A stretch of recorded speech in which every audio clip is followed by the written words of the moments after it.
6 महीने पहले कालू बाबा, जो गौरी को काबू करके गांव से चले गए थे, वो एक दिन पहाड़ों के बीच झरने के नीचे गहरे ध्यान में बैठे थे। तभी उन्होंने देखा 80 साल पहले का दृश्य। थुंग थुंग एक ढोल किया था, सड़क किनारे ढोलक बजाकर अपना पेट पालता। कभी कभी शादी ब्याह में भी लोगों को खुश करता, लेकिन एक शादी में उसका मजाक उड़ाया गया, उसकी बेइज्जती हुई और उसे भूखा ही भगा दिया गया। भूख और अपमान से जलता हुआ वो ढोलक बजाते बजाते जमीन पर गिर पड़ा और वहीं उसकी आखिरी सांस टूटी। मरते वक्त उसने श्राप दिया, जिन लोगों ने मेरा मजाक उड़ाया, मुझे भूखा रखा, उनका साथ ही साथ उनकी आने वाली पीढ़ी भी चैन से नहीं जी पाएगी। मेरी ढोलक की गूंज उनकी मौत बनेगी, उनकी बर्बादी बनेगी। और उसी पल से उसकी आत्मा ढोलक में कैद हो गई। ये दृश्य देखते ही कालू बाबा सन्न रह गए। वो तुरंत एक चमकते हुए हथियार लेकर गांव पहुंचे और देखा लोग थुंग थुंग के डर से रो रहे थे। कालू बाबा ने पूरा सच बताया। गांव वाले रोते हुए बोले, हमारा क्या कसूर है बाबा, ये तो हमारे पुरखों ने किया था। और सब गिड़गिड़ाए, बाबा आप ही कुछ कीजिए,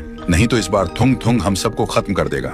फिर रात को कुछ गांव वाले हिम्मत करके चौक में खड़े हुए और कुछ ही देर में थुंग थुंग सैकड़ों आत्माओं और ढोलक की गूंज के साथ आता है। सब लोग घुटनों के बल गिर पड़े और चिल्लाए, माफ कर दो, ये पाप हमारा नहीं, हमारे पुरखों का था। थुंग थुंग गरजा, बहुत देर हो चुकी है। और उसी पल गांव के लोग एक एक करके हवा में उठ गए। अगले ही पल जोर से जमीन पर पटक दिए गए और सब वहीं मर गए। उधर कालू बाबा गौरी के घर पहुंचे। उन्होंने देखा गौरी के कमरे में ढोलक अपने आप बज रही थी। कालू बाबा तुरंत चमकते हथियार से ढोलक पर वार करने लगे। तभी थुंग थुंग चीख उठा, नहीं, ये मेरी जान है। और कुछ ही पलों में ढोलक टुकड़ों में बिखर गई। आसमान लाल हो गया और उसी वक्त गौरी और रघु थुंग थुंग के श्राप से आजाद हो गए। लेकिन गौरी की हथेलियों पर अब भी ढोलक का निशान बना हुआ था। सुबह कालू बाबा गांव के बीच एक पवित्र अग्नि जलाते हैं। पूरा गांव वहां मौजूद होता है। कालू गौरी से कहते हैं, गौरी ध्यान से सुनो, तुम्हारे हाथ पर जो ये ढोलक का निशान है, वो सिर्फ इस पवित्र अग्नि में हाथ डालने से ही मिट सकता है। तभी थुंग थुंग का श्राप पूरी तरह खत्म होगा। रघु चिल्लाया, दीदी मत करो, तुम्हारा हाथ जल जाएगा। पर गौरी बोली, चाहे कुछ भी हो, मुझे करना ही होगा। और उसने अपना हाथ अग्नि में डाल दिया। सबकी सांसें थम गईं।